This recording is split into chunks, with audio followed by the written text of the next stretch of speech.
Welcome to the Genre Hustle, your virtual sci-fi fantasy writers group. I'm Anton. I'm Jane. I'm Chris. I'm Chelsea. I'm AP. And I'm Carter. And today we are talking about care and feeding, how to take care of yourself and how to feed yourself. How to feed yourself. That's right. We'll be offering recipes.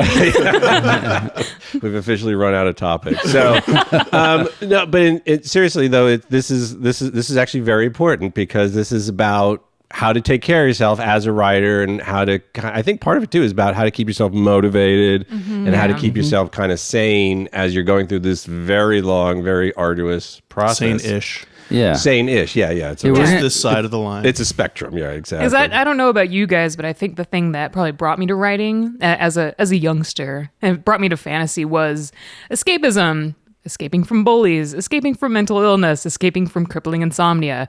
Jesus, and so you're like, a wreck. Oh yeah, no. Let's just talk about Chelsea's stuff today. I've been to therapy, but like, so I think maybe we all have some, the same sorts of sensitivities happening that kind of brought us to creativity, and writing is expression of creativity. But also writing is such a lonely thing to do that it's, you're helping and hurting yourself a little bit. Absolutely. Point. It's true. No, but it is, we're all like, I think I can speak for everybody here. We're all so passionate about our writing and making time for it and making it a priority in our super goddamn busy lives. Yeah. Just the podcast alone, man. Oh my God. And it can flip on you, it brings you great joy, a sense of accomplishment, and it's amazing. And then there are times when it just like pummels you into the ground. So today we're going to, I think, try and take a holistic approach to talking about how to keep that from happening and talk about our own sort of ways of doing that. And yeah, I think kind of the main idea is that with writing, like with pretty much any other like activity or hobby or profession, you have to take care of yourself to do your best at it. There's a balance between writing too much and writing too little that we'll talk about. There's a balance between motivation and being unrealistic that we'll talk about. There's like a fine line between genius and insanity, that kind of thing.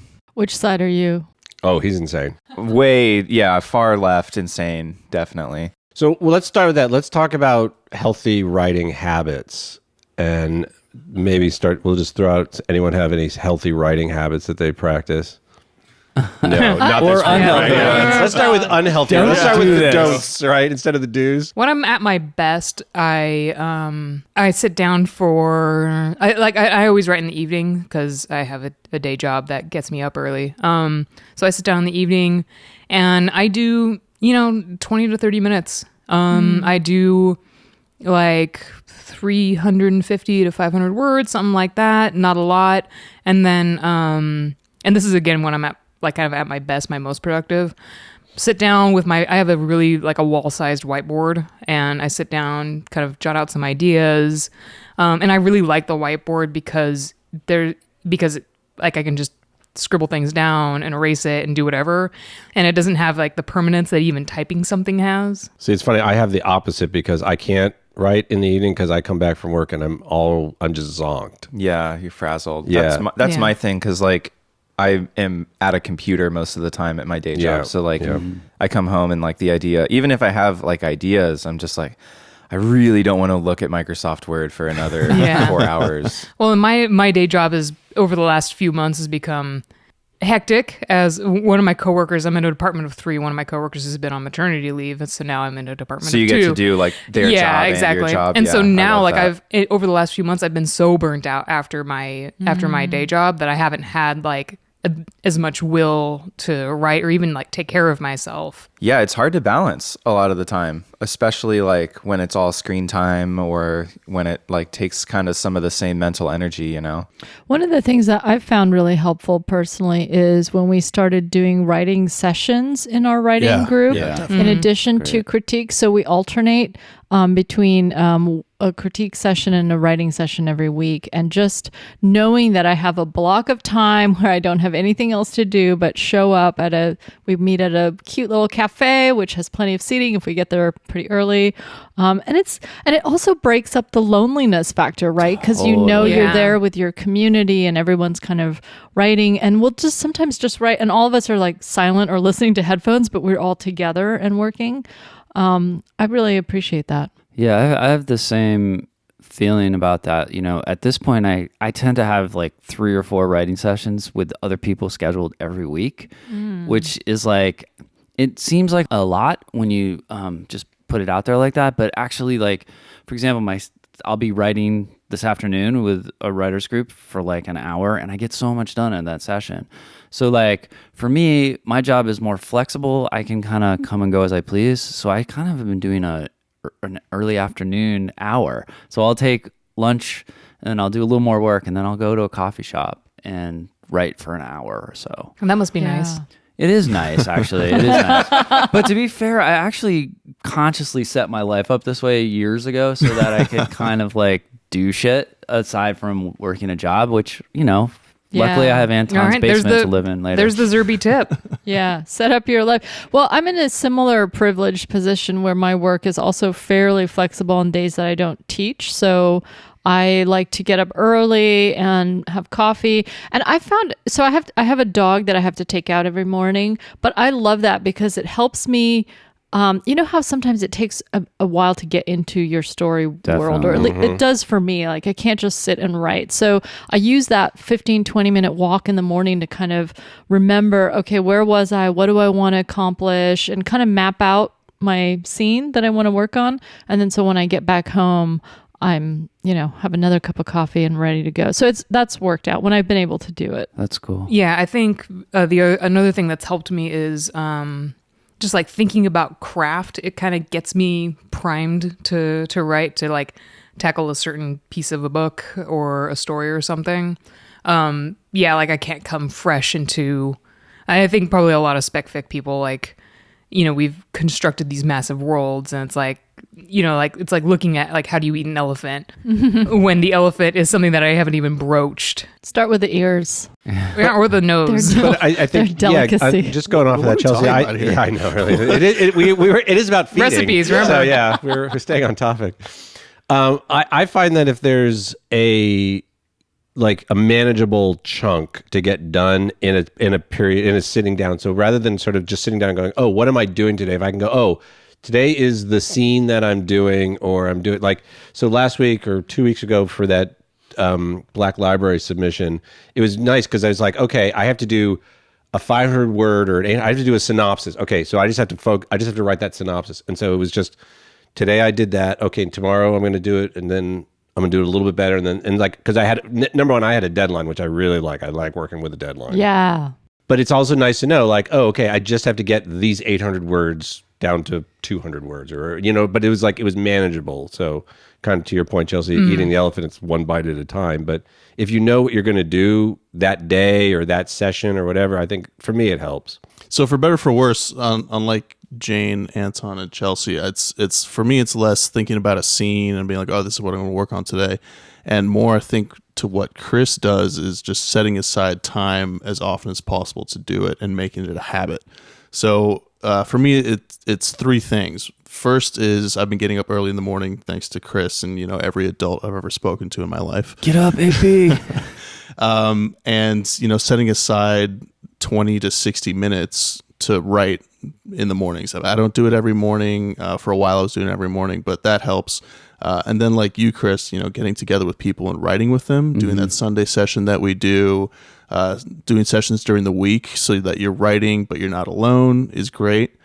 And the third thing is, taking care of my mind. And we're going to get into that a little bit more further down the road, but, going to the gym like we've been doing, a little bit of meditation, a little bit of yoga, and just putting yourself in the best place so that I don't really believe in writing when you're inspired, and it's more just making writing easier to do as a habit and feeling that sort of inspiration by putting yourself in the best position to do so. Totally agree. Yeah, you can't wait for the inspiration because you'll just be sitting there. Yeah, I have easily the worst writing habits of like anyone in our group or anyone that I've like ever met. I don't write most days. What I do is I keep like a couple of notebooks and like also like a journal. And basically I just jot down all my ideas, or like any thought that pops in my head that feels remotely notable or interesting. I just like scribble it down. And then like I just wait until one of those ideas spirals into something that feels worth writing about, and then I just kind of attack it. So I'll like basically, if I have like a story idea or even just like a couple of lines that sound good, and then I kind of get the spark, then I'll just write that story. And sometimes that means I will start writing at 10 p.m. and stay up until like 3 a.m, which is terrible. But other times it means that, you know, I'll like plan it out to like write the story over the course of a week and write like an hour a day and do something a little more reasonable. But I definitely am like the opposite in that I only write when I feel inspired, because I feel like I only write I only write anything good when I feel inspired. When I try to force it, like I've tried to do nano a couple times in the past, and I just end up hating everything I write. It feels bland and uninteresting. I don't really have like the innate ability to write cool stuff. The cool stuff has to like appear to me out of the ether, and then I can kind of transcribe it. I don't know. I mean, there's no right or wrong way to go about this stuff. I mean, I think a lot of the stuff that you're talking about, oh God, here I go. I'm just gonna like old man this. No, tell us, please. So like, Preach. So when I was your age, Carter. Oh man! Wow, that's how you're gonna start it? No, I'm kidding about that. But so I used to have a very similar style to creating. You know, whether it was music or writing or whatever, I would kind of like grab the muse, so to speak, when it appeared. But I have found, particularly with writing, there's something about, you know, showing up every day, like with your lunch pail and sitting down, even if you're uninspired, even if the stuff you write that day isn't particularly great, that building up the habit can be not just a way to get your words out, but for me, mentally, you know, we're talking about care and feeding, that keeps me showing up every day, even when I know this is shit and I'm going to throw it out. Doing the work makes me feel centered, makes me feel calmer, like I've accomplished something today, even if it's not the best thing I've ever written. And I have found, like, you know, putting that into practice for a couple of years has helped me, I feel like, accomplish way more, not just writing, but also making myself feel like I have some sort of control over it a little bit. That's I don't know if that's the word, quite the right word, but I'm interested in control, definitely. well, so I get anxious if I'm like, I haven't written in 3 days. I get really anxious. I think for me, it's the opposite. I get anxious when I'm writing something that I don't believe in. But I think there's definitely something to be said for like, the more you do something, the better you get at it. Yeah. And like, if writing is like a muscle, like any other like ability that you can train yourself in or whatever, then like, the more you do it, the less likely you are to not like what you're writing, because you start being better at it. Yeah. Sure. So I don't know. Yeah, but I think there's many ways, there's many paths to that goal. I mean, Cameron Hurley writes about, she only writes on the weekend. She doesn't do a daily, and she's a professional writer because she still has a day job like many writers do. Yeah. But she sets aside time, like intentional time during the weekends, and then she'll put in like 10,000 word days. Oh my God. Yeah, well, But again, that's the she's intentional time. It's the intentional time, and she's trained herself to do this. It's not something that just came to her out of the. I mean, she's been writing for a decade, right? So Under Chris's tutelage, I found that writing is a habit. It's you know, like art is a habit. Even when I'm talking to my mom, she does oil on canvas and mixed media. She says the same thing. It's a habit. You have to be doing it consistently, make it a habit, and you know, like you were saying, Chris, stuff comes out and it's not very good, but you're still working towards it. Yeah. So that's kind of leads to something that I really wanted to talk about, which is like, how do you have or like cultivate a healthy mindset about this stuff? Because a lot of times I write stuff that makes me feel awesome, and a lot of times I like feel shitty about it, and I'm not really sure why. Oh God, that's a Well, I mean, massive specifically topic. to you, Carter. Well, not me I have specifically. some thoughts. Oh yeah, are we going to chime in on Carter? Yeah. No. Don't. Not. But like in general, like how. No, but like I think for you, Carter, I think you are unduly harsh on your own first passes, and don't give yourself the opportunity for something to develop beyond it, which is a shame because you're also a really good editor. But I think you're too self-critical on yourself specifically when it comes to like doing the first pass through. I think that writing and editing can sometimes be like difficult skills to work on at the same time, because like as you try to get better at editing, what you're getting good at is finding flaws in things and fixing them. Exactly. And I think that I have the same problem where my inner critic starts to chime in too much. And that's where like the morning pages that I've been doing with the Artist's Way program, as Julia Cameron, right? Like I'm not far enough into the Artist's Way book yet to really comment on it, but the morning pages are great because it's a way to be creative and in a way that is entirely non-critical. Yeah. Because it's all handwritten, it's long form, and then the idea is turn those pages and then do not look at them again.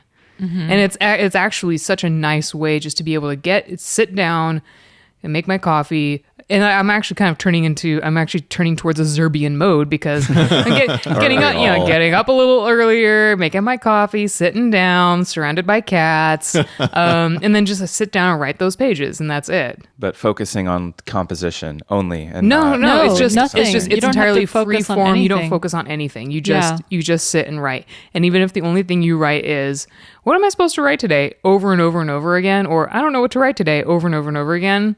You did it, and that's kind of what counts. Yeah, and actually Julia Cameron, I think, is a great reference for this topic because she talks about refilling your creative well. That's sort of the metaphor she uses. She says when you create, it's actually, I think creative producers or workers, it's a unique form of labor, right? Because we're mining our souls or like right we're mining our emotions and our right when we're trying to like get it on the page and our ideas right and that's actually really exhausting and we don't always see that. And so Julia Cameron talks about how you've depleted yourself and you need to refill it in whatever way works for you. And I thought that was really valuable when I read that. So what are ways to refill your creative well? Yeah, I mean, I think we all have different ones. For me, I like to read other books and I like to... That's huge. Yeah, it's huge. It's like...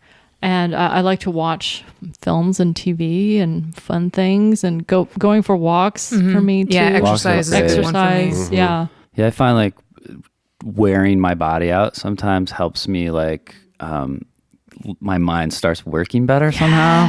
I get like some of my best ideas when running or on the treadmill when I'm sweating the most, and like I solve story problems in those moments a lot. Yeah. I mean, reading obviously like is like inspiring and stuff. So like, but I also think like you should read widely as possible. I agree. Like I often find the most sort of like inspiration and stuff when I'm reading like history stuff or whatever. Like I get different ideas rather than just reading every science fiction book in the world, which I try, but sometimes that can be overwhelming. You can kind of get in a mental box or something. I do think there's something to be said for like intentionally consuming media that you're really going to love. Because sometimes for me, like, going back to this, like my old favorites, it can be a good way to like kind of reignite the fires of creativity and the stuff that brought me to fantasy in the first place. So kind of going off of what Carter was saying and sort of like, or Chris, what you were saying about like when you're working out and you loosen up, another way to do that is drinking. Oh boy. But I think, Jane, I remember you said this early on, and I don't know if we did in the podcast, but that's not a super great way to start. No. Right, you're writing. If we're talking about habits, because you don't want to start drinking as a habit to get into your writing, despite all the sort of the history and the sort of the romanticized, idea of the writer and the drinker. Because if it is a habit and that's the only way you start writing, you'll very quickly become an alcoholic, I think, and then it's counterproductive. It's totally eventually, counterproductive. it's fun at the beginning, but Well, you're giving yourself a ticking clock to get your work out there, yeah. There's that. Yeah. I mean, so yeah, I was just going to say, when Cory Doctorow taught us at Clarion, one of the things he said two things that are really relevant. One is your your body is not just a casing for your brain. So his point was you have to take care of your body because it's part of how you create. And then the second was you can develop habits around writing, but do not tie it to drinking. That was his advice. Yeah, and I think that's because, again, like if you're stopped up or you're looking for motivation, I think it's very easy, especially if you come home at the end of the day and you're like, oh, I'm going to have a drink and loosen up and get some writing done. You'll just be drinking. Yeah. Yeah. And pretty soon you won't be able to write without having a drink, right? Which is really bad. I mean, I have that with coffee, but I'm not willing to live with that. Coffee is completely acceptable. I'm willing to live with that. You're right in what you're saying, both of you, and definitely be careful with that. But isn't there something to be said for having a beer while you're all things in moderation? You know what I mean? That's the thing. Like, because we'll go out and we'll have a beer and we'll do a writing session. Exactly. Or we'll have a bottle of champagne with a podcast. But I'm just saying, like, or several. But the point is it shouldn't. We're talking about habits here, and you don't want to do it and that shouldn't be as a habit. Yeah, yes. you can certainly do it as celebration. You can certainly do it as you're going out with people, but you don't do it every single time. Yeah, and I think the hoary old myth of the drinking writer and all that stuff has been mostly sort of like been debunked in some sense, but like that still exists in our culture, this idea that artists get fucked up and drink and do drugs, etc. And like, I don't know, as a novelist, for novelists, I don't think that's the way to go. Yeah, because we have to be able to think. Not sustainable. That's what I was going to say. Yeah. So when I was in grad school, we used to like have this running joke, like we would get to the end of the semester and all the fiction writers would be like, I've been working on this nonstop. I got to get it done. And the poets would be like, there was a poetry section and they'd be like, oh shit, only got 2 days. I got to write my book. And like, so like my book of poetry. Yeah, exactly. So it would be like, it's like, it works for like, I feel like if the discipline of writing, and it's different for everybody, but like there's something like very like blue collar, show up with your lunch pail and get the words in, and that's not conducive to like having an alcohol problem or a drug problem or just doing that on a regular basis. I don't think it's sustainable. Well, yeah. And I do my best work when I'm not emotionally exhausted, intoxicated, physically exhausted, or overworked. Mm-hmm. And of course, there are plenty of writers who are great writers who don't drink at all. So, yeah. Right? Theoretically. Can't think of one, but no, I'm kidding. Not on this podcast. You know when I really want to drink? When do you really want to right drink? Now? When I get like my 12th rejection on a short story. Yeah. Wah, wah, wah. Yeah. Yeah, I don't know. Maybe we should talk about like healthy ways to deal with rejection and stuff. Yeah. Well, can I just start? Are there healthy ways to Well, deal can with I just? rejection? Well, Yeah, I'll yeah. start with rejection because I think you have to acknowledge you've completed something. You've completed something to the point where you feel comfortable sending it out, and that is an accomplishment. Yeah, Jane has like the most stubbornly positive outlook on rejections and True. stuff. Jane, you're our model on At that. one, Yeah, she's our mascot. at one point, Jane proposed an award system for our writers group based on who gets the most rejections and the fastest rejection and like the meanest rejection and stuff. And Celebrate them. Yeah. It means you're doing the right thing.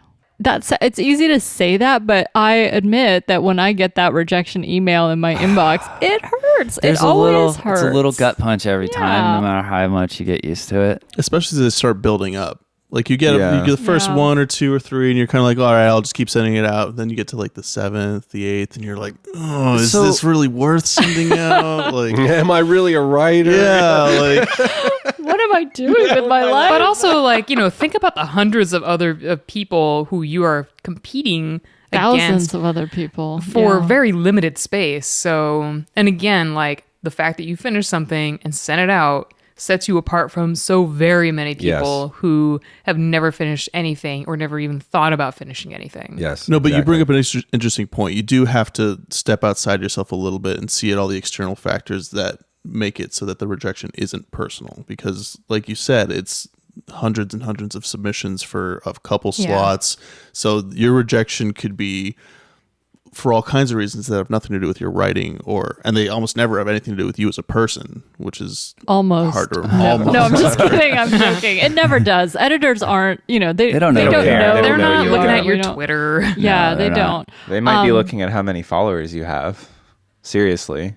That's if you're on the border. I would say that's if you're Don't on the know if they're that a on the lot of fence. editors do that.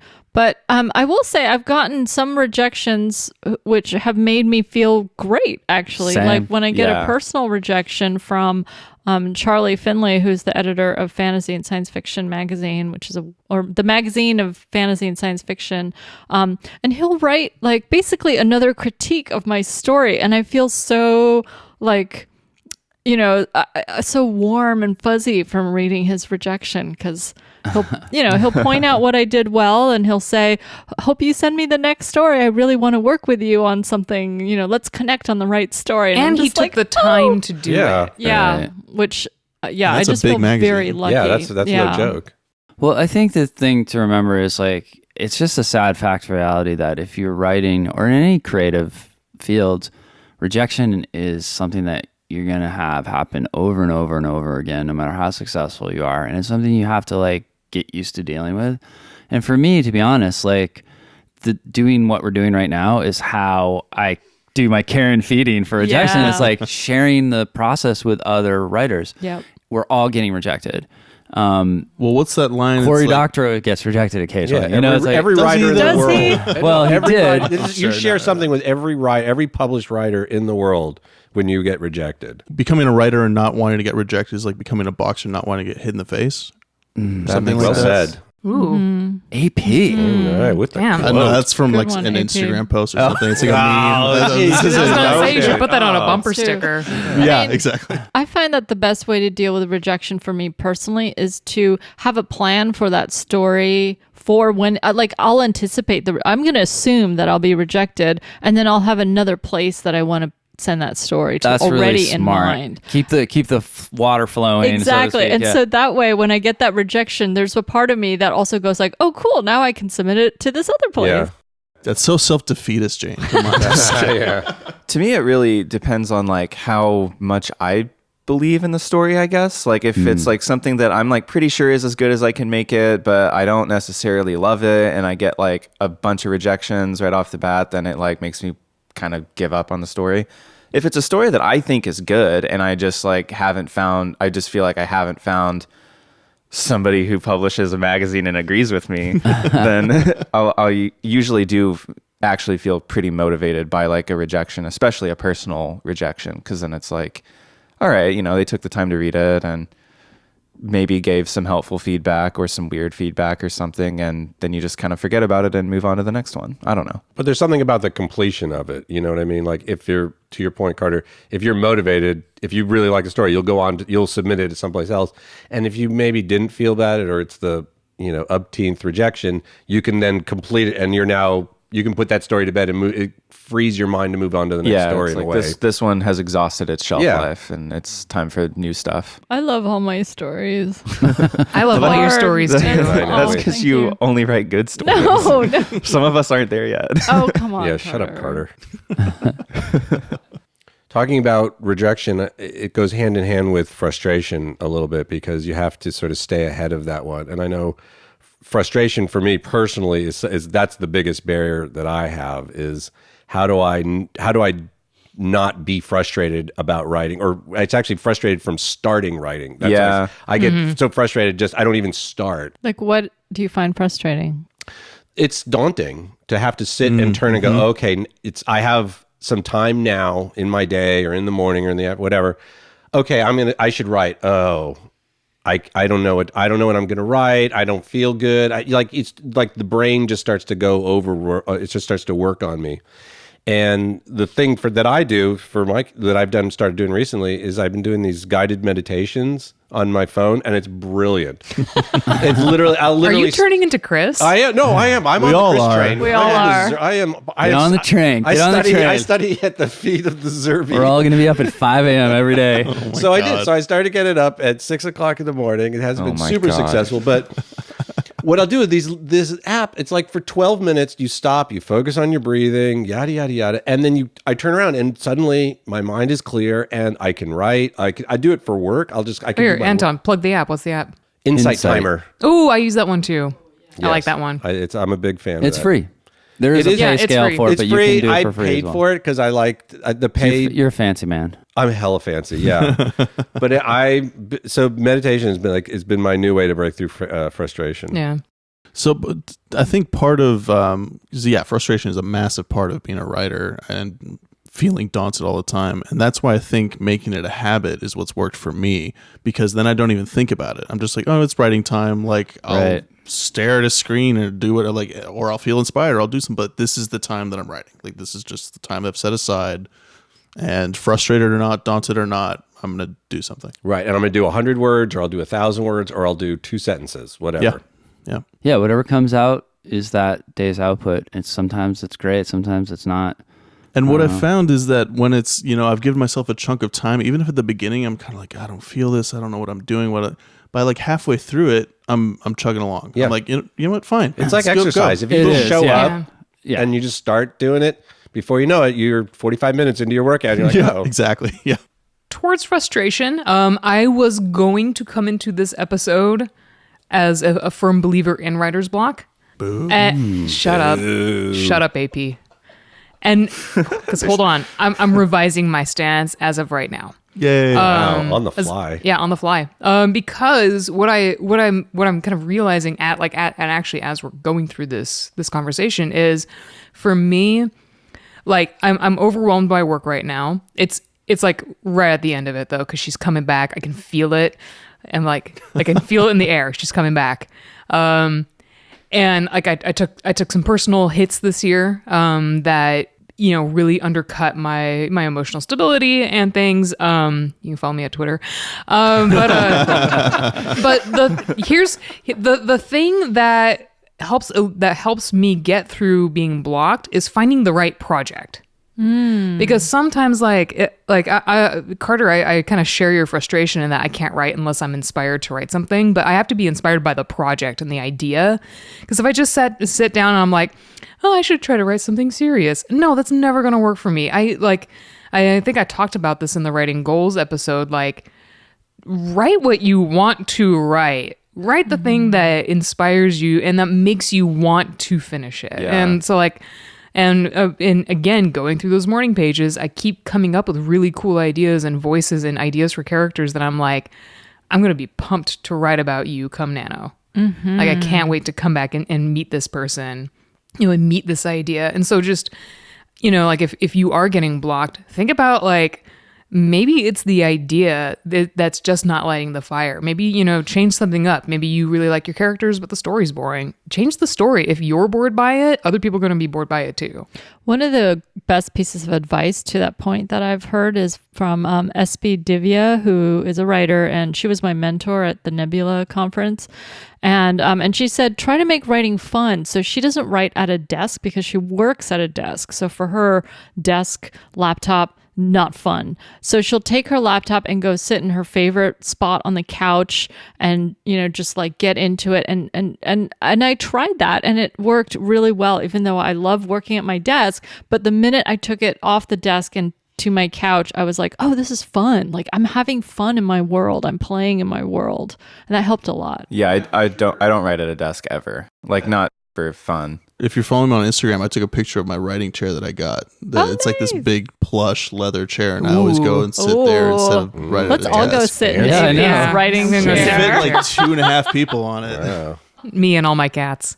The However, Iron Throne. make sure to keep an eye on your posture because Absolutely. Yeah. I am 27 and I think I have like the back problems of like a 90-year-old. Okay, and just to point something out, 5 of us just straightened up Yeah. I know. as soon as you said that. I'm working on it. But yeah, I think that writer's block is like sort of a concept that gets thrown around in like sort of weird ways to me. Like I see people talking about it as though it's this like external force that's Yes. keeping people from writing, like that needs to be like defeated or like circumvented somehow. And like I think that that's odd. Like even as somebody who doesn't like have super regular writing habits, it's like not being inspired is a thing, not knowing what to do with your story is a thing, but like the idea that there's like this power that can stop you from writing at any moment is like a made up thing. And like I think a lot of times, if like you can really identify what makes you not want to write a story. I can always come up with reasons why I don't want to write something. And like I really like what you said, Chelsea, about like if you're not interested, because it is important to like be productive and like focus on like getting stuff done. If you want to be a writer, you have to write. So I think it is really helpful to like identify what is unexciting to you or feels like impossible about a project or a story and just change it if you have to. Yeah. Oh, you make it sound so easy. So I'm going to push back and say writer's block is a thing, and I suffer from it all the time or a lot. And for me, it's when I really want to work on this story that I really love, but I don't, and I know it's broken and I can't fix it. And I don't know how to fix it. And I sit there kind of, brainstorming, and I'll try this. And what about this scene? Nope, that doesn't work. Rip it out. And that is, and that always happens to me around the 40,000 word mark. It's like clockwork. I swear to God. Like it happened to me with Trader's Daughter. It's happening to me with Snow and Ash right now. I'm at 40,000 words and I'm like, okay, now what? Well, our episode on Act 3 is coming up Oh, yeah, soon, you could use it. Yeah. I could use it. I'm going to ask all kinds of questions. Well, I know, NaNoWriMo's come up a couple times, and one of the things that I like about it is there's a lot of tips on how to get through your word count. And the one that I always come back to or I like is save a favorite scene. So if you're writing a story and there's a favorite scene, put it aside so that when you do get blocked, you can turn to it. And I think that's one little kind of tip for kind of getting through this is like, if like I was writing something that was like a fight scene or a chase scene or something. It's like, oh, I'm not going to write that today. I'm going to save that because at some point I'm going to run into trouble. I'm going to hit the 40,000 word mark and not know what to do. What happens now? How do I bridge that to get to keep myself excited? Yeah. So there's all sorts of little tips like that. Yeah, I love writing fight scenes. So I just kind of like sit around anticipating a fight scene. But see, it's not about excitement for me. It's about like mechanics, like plot mechanics. Well, to kind of harp on writer's block, I think this is all a technicality. I think what you're experiencing isn't really the writer's block that the definition that I understand. What you have like this problem, but you try and work through it, and I think you can probably figure out a way. I mean, I know you're a good writer, and it's just like Act 3, you struggle with it, but you'll get there. I think the writer's block that Carter was talking about, and the one that I think is just made up, I'm going to be argumentative about it, is the person who's like, oh, I can't write today because I didn't because I have to the writer's left block. Or like it's like, no, if you can't write, there's a reason why you can't write. Figure out what that reason is and attack that issue. Don't just be like, oh, it's it's not raining today, so I'm not gonna write because you live in LA, so that would mean you write like 1-2 days a year. Yeah, for like I just minutes. think it's used as an excuse a lot by people. So, but that's exactly what it is. So, so I do think it exists, but it isn't. We talk about it like it's some external thing sometimes, but it really is just an internal anxiety about what you're writing. Like for me, sometimes I'll be writing and I'll be like, this is horrible. Yeah. Right? And the one thing that I've like, for me, a technique that I use, it's not a technique. It's just like, I'll be writing something and I'll be like, this is horrible. And my internal anxiety and my editor tells me just stop, start, chuck it, write something else or whatever. I'll just say, instead of doing that, I'll say, I'm just going to finish this session and no one will ever see this. I'm never going to put it. And sometimes I've rescued some decent things in those sessions that like my internal editor would have like had me burn at the stake, but like Witch. It's a witch. But like, so I do think it's a real thing, but I think we talk around what it actually is, and it's anxiety. Anxiety for sure. That's And why fear. I think a lot of writers have anxiety. Oh, yeah. You should have You anxiety. And I can talk for another Yeah, that's 45 another minutes episode, about yeah. how to cope with anxiety. Definitely find a good therapist and stock up on chamomile tea. So thanks for listening to us ramble about care and feeding and taking care of ourselves and dealing with rejection and writer's block and frustration, and hopefully developing healthy writing habits, even though I don't have them. And tell us what your healthy writing habits are. Or unhealthy. Or unhealthy, We'll give you crap about them. Yeah, That's fine. exactly. It'll make me feel better about myself if somebody tweets at us and is like, yeah, I'm like even worse than Carter about writing. So yeah, that's Care and Feeding, everybody. Tune in next time. So that was the episode. This has been The Genre Hustle. Bye. Thank you for listening to The Genre Hustle. You can find us on our website, www.genrehustle.com, on Twitter at Genre Hustle, or on Instagram at Genre Hustle. Our podcast is available on all major streaming platforms, including YouTube. Be sure to like, subscribe, and send any feedback or suggestions our way. See you next time.